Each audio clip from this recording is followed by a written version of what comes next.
president. They knew that actually back in 1787 when they were drafting the Constitution. George Washington was one of the Virginia's delegates, and he was actually sitting there in the room while they're all talking about the president. And it was kind of an open secret that they're creating this office, and George Washington's going to be the guy they're going to put in that office first. So the Federalists were afraid that anti-Federalist electors might mess up the election. And how would they do that? The framers of the Constitution created this system where the electors would vote for two people for president rather than one person. And then the person who got the most votes would become president, and the person who got the second most votes would be vice president. And the weakness of this system became apparent immediately, because the way it's supposed to work is George Washington will get the most votes, and then John Adams will get the second most votes. Then you get president, vice president. Great. But what if George Washington does not get the most votes? What if he gets the second most votes? What if some anti-Federalist electors decide not to vote for George Washington? Maybe they vote for Adams and then some other candidate, just some throwaway name.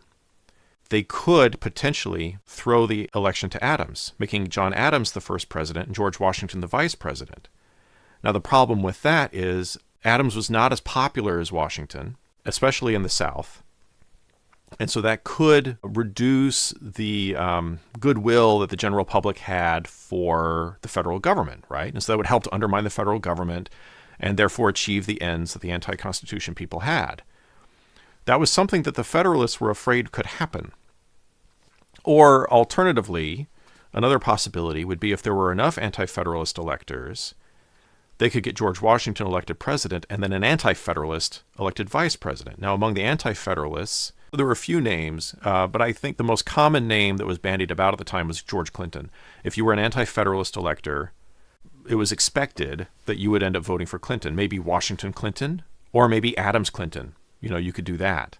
So just to give you an example of a possible thing that could play out, the Federalist electors could vote for Washington and Adams, and then the anti-Federalist electors could vote for Adams and Clinton.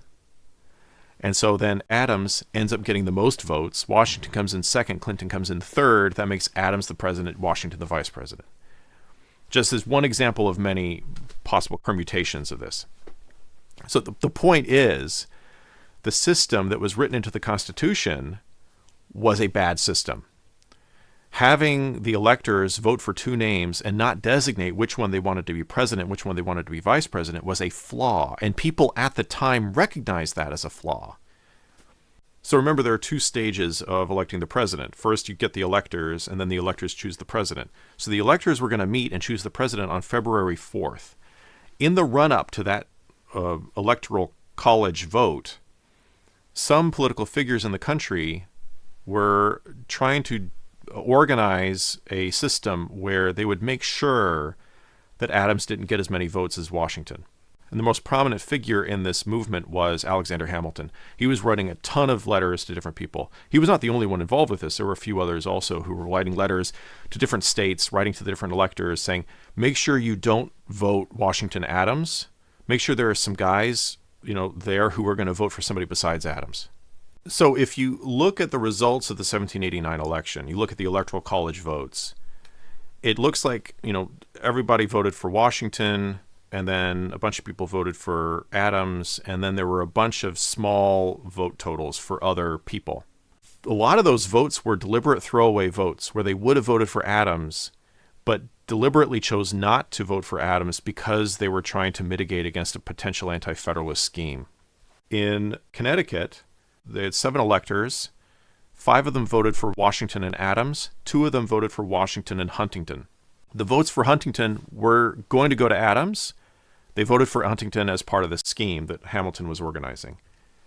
In Pennsylvania, again, those 2 that voted for Hancock would have voted for Adams. In Maryland, there were 8 electoral votes. 2 of the electors could not actually make it to the election. The Electoral College meets on a state-by-state basis, so the electors in each state come together. In Maryland, the 8 electors were supposed to meet in Annapolis to do their voting. 2 of the electors couldn't make it. One of them was sick. He had gout and therefore couldn't travel. The other one was unable to because of ice that blocked. I think he had to cross either the Chesapeake Bay or a river, and it was filled with ice, and so he wasn't able to make it to Annapolis. Only 6 electors in Maryland participated. All 6 of them voted Washington and Harrison. Harrison was Chief Justice of the Maryland General Court. He was not a national figure. They voted for him purely as part of Hamilton's scheme to make sure that Washington came in first and Adams came in second. They would have voted for Adams otherwise. Now, not all of these votes were like that. In some of the states, the electors really were voting for someone besides Adams because they didn't want Adams. They wanted somebody else instead. I think the votes for John Jay were like that. I think the votes for John Jay were legitimately for John Jay. I mean, I did a lot of reading about this, but I couldn't figure out exactly for every single state what the motivations were of the electors. But if I were to guess, and this is based on incomplete research of the election, I think the election would have looked more like this if there hadn't been so much strategic voting. Now, this setup of the way the electors would vote for president, voting for 2 names and not distinguishing which one you wanted to be president and which one vice president, this continued to be a problem in every presidential election after this until they fixed it. And they finally fixed it in the 12th Amendment, where they said that electors will say which one they're voting for president and which one they're voting for vice president. The election results really hurt John Adams. I mean, he didn't have any expectation of being elected president. He, like everyone else, expected Washington to get the most electoral votes, but he didn't expect to get as few electoral votes as he got. And he felt kind of devastated by that. It's kind of sad because it didn't have to happen that way. They didn't have to worry that the Anti-Federalists would pull off a scheme, because they didn't. All the fears about Anti-Federalist shenanigans came to nothing. Washington easily got all 69 electoral votes, and Adams wasn't going to get more than him. There were enough people voting for Hancock and John Jay and Rutledge to prevent Adams from tying with Washington. So it's kind of sad how that worked out. But anyway, those are the election results. George Washington was elected president. John Adams was elected vice president. They both traveled to New York, which was the first seat of the federal government, and were sworn in the spring of 1789 to begin their first terms, respectively. I'd be curious to hear your thoughts on this election. If you're an American, do you think it'd be better or worse to have our elections the way they were back in 1789? If you're not an American, how much better do you think your system is compared to the original American system of 1789? I do plan on doing a follow-up video on the next presidential election, 1792, when George Washington was reelected. So stick around for that. Thanks for watching.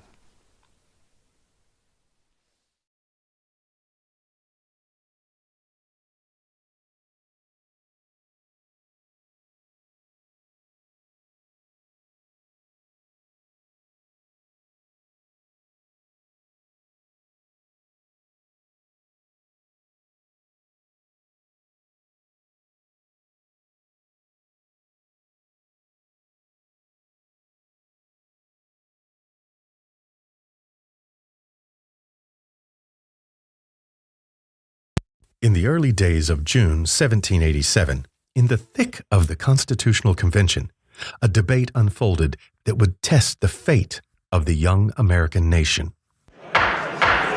Order! Order! Mr. Randolph, Virginia, you may take the floor. I submit for consideration of the committee a resolution to be included in this new Constitution to form an executive branch of the United States. James Wilson, Pennsylvania, you may speak. I move that we amend the resolution by adding to the words, an executive branch to consist of a single person. Very well. Does the committee wish to respond? Very well. Should the committee move to put the issue to a vote? Dr. Franklin. This is an issue of great importance. Before we put the issue to a vote, Would the gentleman who made the motion like to explain their sentiments?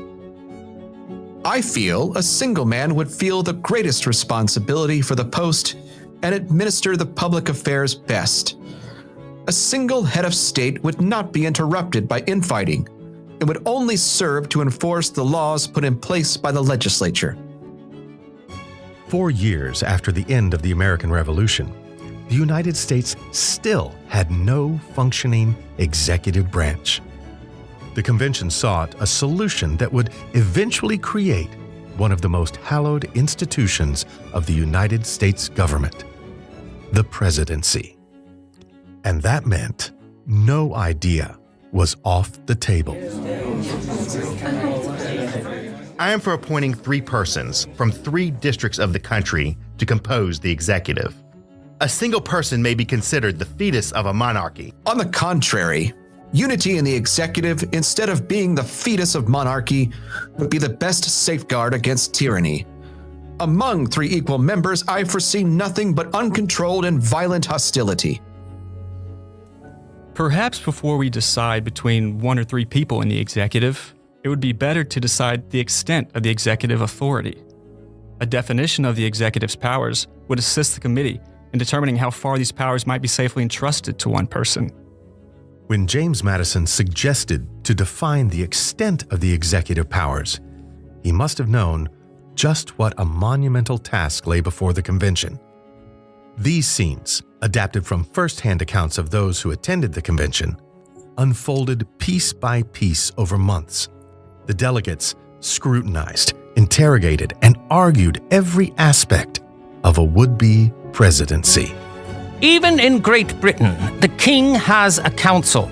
A council more often serves to cover up than prevent corruption. We should make the office unpaid to prevent men from seeking the office for their personal wealth. A veto is essential to check the powers of the legislature. I am against enabling any one man to stop the will of the whole. Add that the president may be removable on impeachment and conviction for misconduct or neglect in the execution of his office. A president should serve for 7 years. A president should serve